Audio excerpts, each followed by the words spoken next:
Very miles.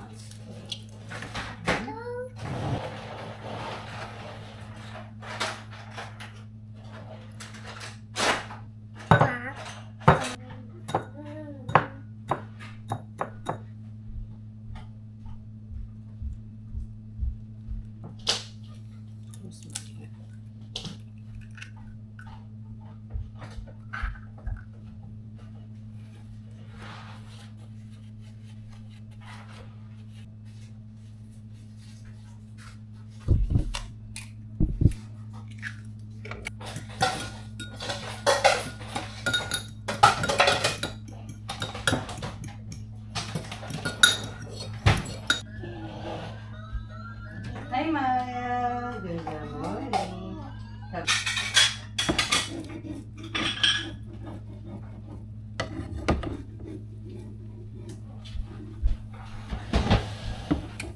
Maya, magandang umaga, Maya. Sabihin mo, magandang umaga po. Magandang umaga po sa baby na yan. Magandang umaga po sa baby na yan.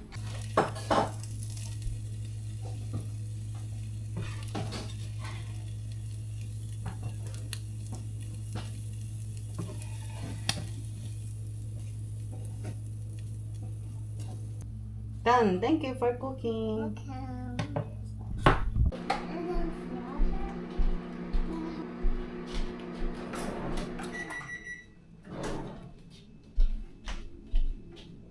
Press 10. And you said you want mango juice?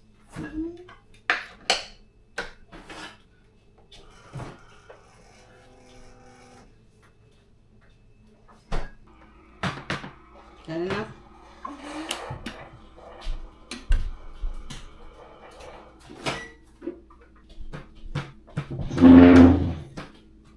We still have some figs.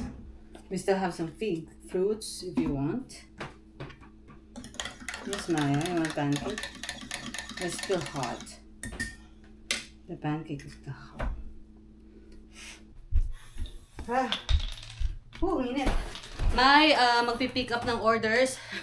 So, lalagay ko sa labas. Nakabenta tayo ng 4 na interlocking cubes, Facebook Market. So, papunta na yung buyer para pick upin siya. Dito, porch pick up. So, hindi ko sila kailangan i-meet. Ano? Ano po yun? Sige na, ilalabas ko na ito.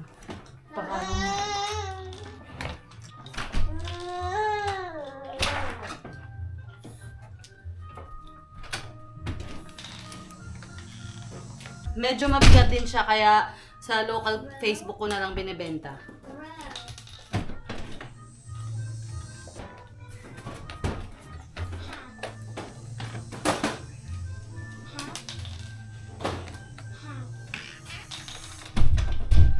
Hi!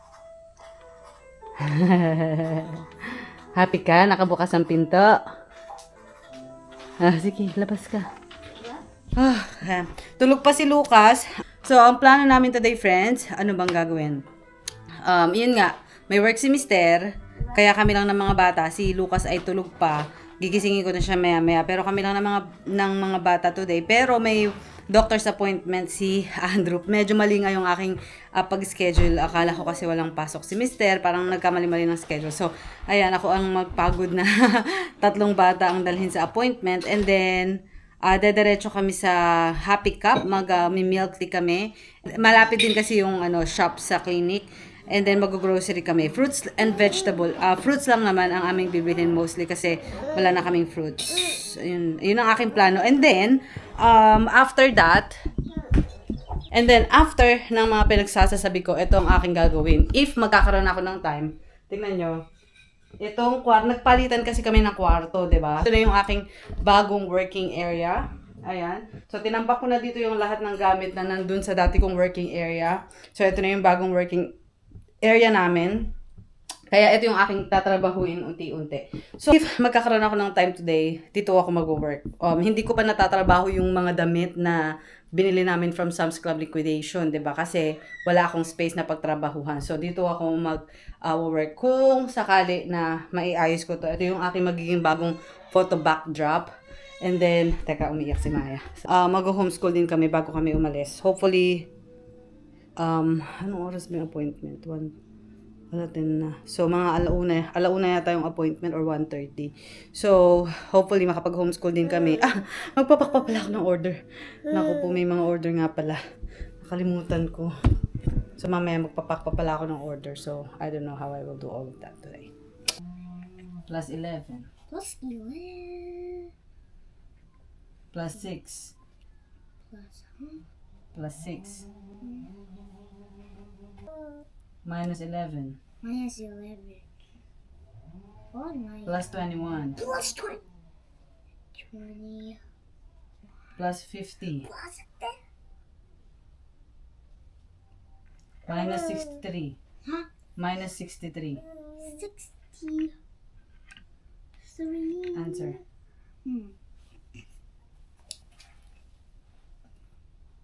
What's your answer? 26. 26.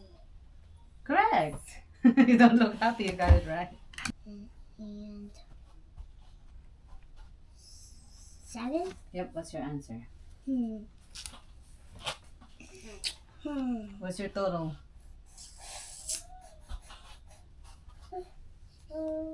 What's your answer? 60. Oh wait. 62. Good job. Kim hops a lot. Max says, Kim, you hop too much. Good go. Here, here, here, here, or here. Where is number 5? Over there. Okay, let's put it here. You want to do this? I'll do it. Okay, and then you put the number 5 down. Number 5. Good job. Okay, how many is this? Can you count how many apple? 1, 2, 3. Okay, where should we put it? Okay. Mommy, let me feel it. Okay, here. Look at the high. Where is number 1 apple? 1, 2. Okay, where are you gonna put 1 apple? Good there. Correct. It's the smallest umbrella. A big. Okay, circle the smallest umbrella. Or do now medium then biggest. Okay, next. Beef. Okay, wow, looks yummy. Next. The cheese. Cheese. Oopsie. Okay. Already wanting. Don't cover the whole... Dahil may work si Habi, eto nagmamadali ako mag-pack dahil ang bigat ng aking assistant. Masakit ito sa likod, so bibilisan ko lang. Anyways, konti lang yung ipapak ko kasi kagabi nag-pack na si Mr. dahil kahapon gumala kami. So before and after ng gala namin, nag-pack na kami ng mga orders. So ngayon nga ay konti na lang ang aking ipapak. So ito, isang heart na sunglasses, isang rug, picture frame, Minecraft earrings, tapos mga nail polish set. Ayan, ito gagawan ko pa yung bundle, and then isang magic liquid powder na L'Oreal. And then meron pang 3 damit. Kaya lang friends, hindi ako makapunta dun sa storage ng mga damit ko. Kasi ayan, may tao doon. Hindi ko mabidyo, nahihiya ako. Pero ewan ko kung nakita nyo, may mga tao dun sa backyard namin.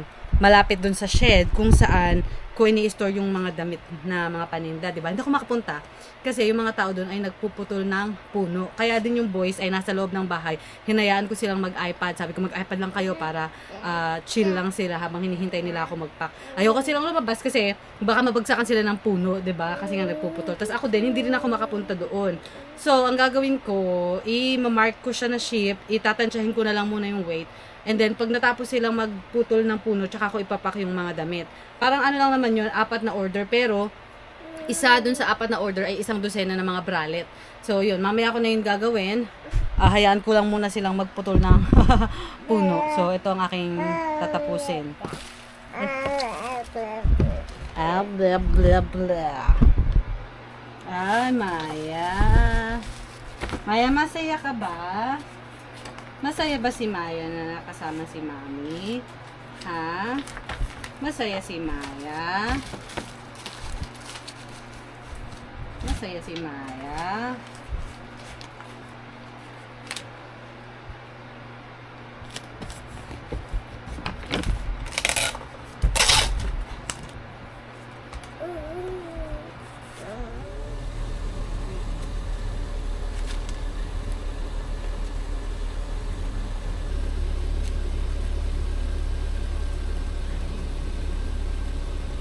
Alright friends, where are we going guys? You forgot?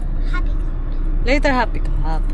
Gusto na nila mag happy cup kasi magmi-milk tea sila. Pero mag-grocery muna kami. Fruits lang naman yung kukunin, bibilihin namin. So mabilis lang yun. And then, ayun nga, may appointment si Andrew. Mabilis lang din yun. General check-up lang naman yan. Parang yearly. So, and then, yun, mag-happy cup kami. I'll get my first day there. Lucas, ha? Can you cover Maya's seat? What? Stay in the car. Is that you? It's already on. There's no spinach? Here.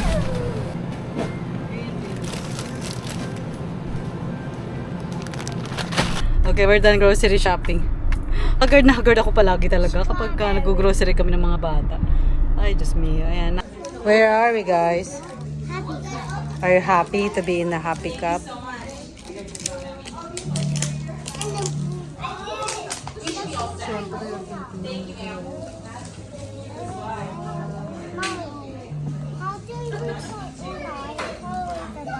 Ha ha ha. Pick a girl. Hi friends. Ito yung mga pinamili namin na prutas at gulay kanina. Yeah, nakabalik na kami. Tulog si Andrew. Si Maya ayaw matulog. Kanina ko pa siya tinatry patulugin. Pero hindi siya makatulog. So, kailangan ko nang magluto. Kailangan ko nang umpisahan ang aking iluluto. Mag-aadobong baboy tayo. So, kaya kailangan nang umpisahan ito. Maghihiwa muna ako ng pork. Kasi nga,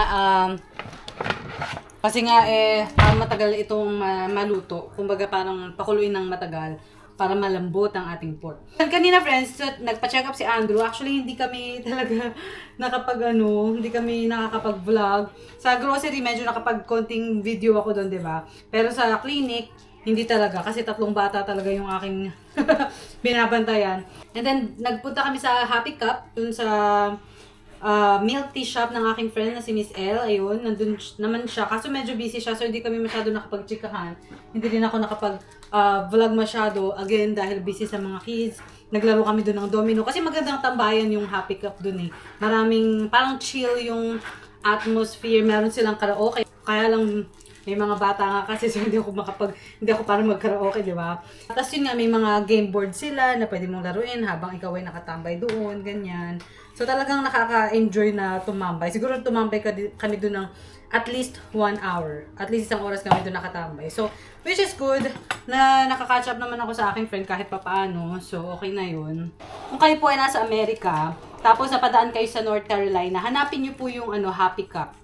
Happy Cup in Hope Mills sa Fayetteville sa North Carolina.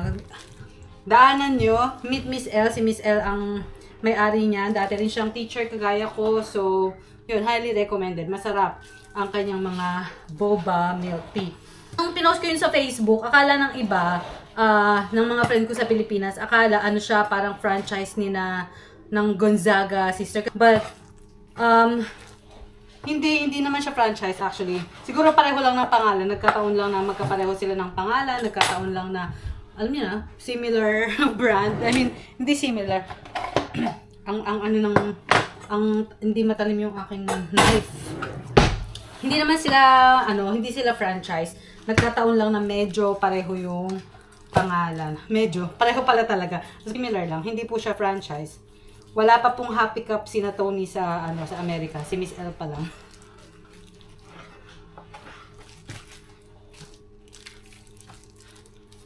Tanggalin natin yung fats. Buti naman mabait si Maya. Nakakapaghiwa ako kahit papaano. Hindi pa ako nakakalinis hindi ako makadami ng trabaho ngayong araw. Pero mamaya, tatry ko pa din na makalinis-linis doon sa aking working area. Siyempre, kapag mas mabilis ko nalinis yung aking working area, mas mabilis ako makaka-start magtrabaho, di ba? Makapag-list ng mga damit na from Sam's Club. Yung mga in-unbox ko nung nakaraan. Excited na nga ako, may nag-comment nga na gustong bumili ng Virginia na sweater. Yung mga taga Virginia po dyan. Pero ako sweater na na nakalagay Virginia. May nag-comment na nga siguro taga Virginia po. Hello po sa subscriber ko na taga Virginia. Again, sabi ko nga dun sa comment, if interesado po kayo, i-message nyo po ako sa aking Instagram or Facebook page, Mezzy Life. Meron naman kaming Facebook page, message nyo po ako doon. Kanina ko pa hinihintay ito kumulo. Hindi pa pala nakabukas yung stove. Pasaway talaga.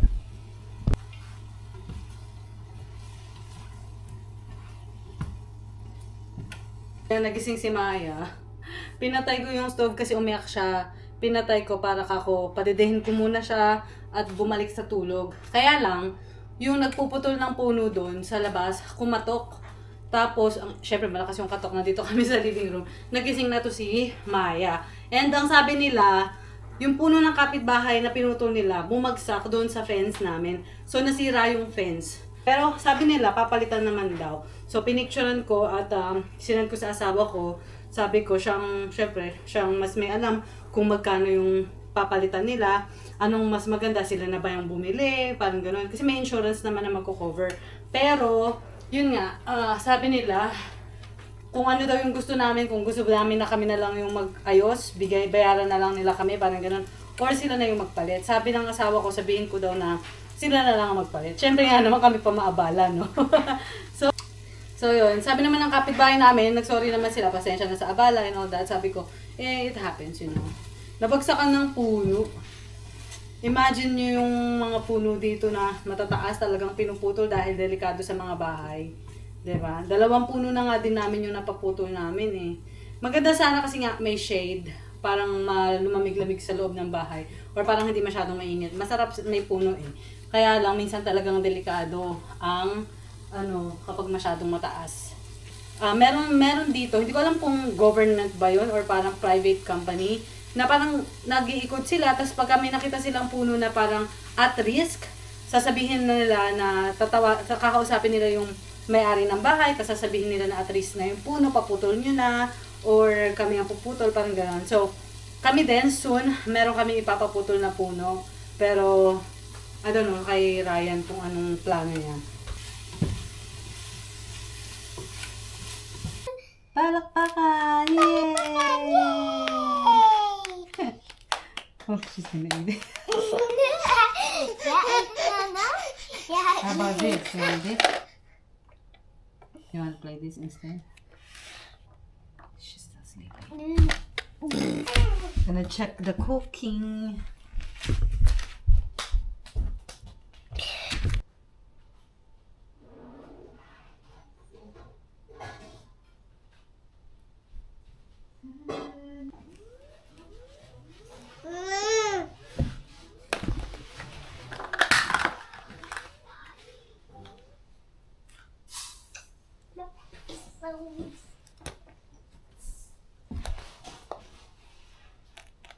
Sorry.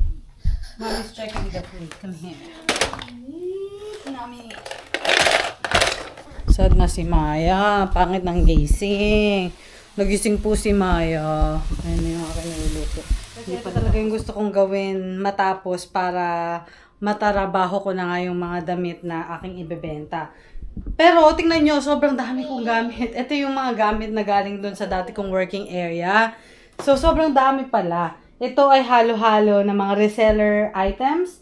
Mga gamit ko dahil nagtitinda ako, nagbebenta ako bilang online reseller at bilang crafty crocheter. Yan, madaming yarn, madaming mga sewing and crocheting related na items. So, yung buong closet ay magiging storage ko for this. Ang balak ko, kalahati is for my sewing and crocheting, and then kalahati is para sa online reselling stuff.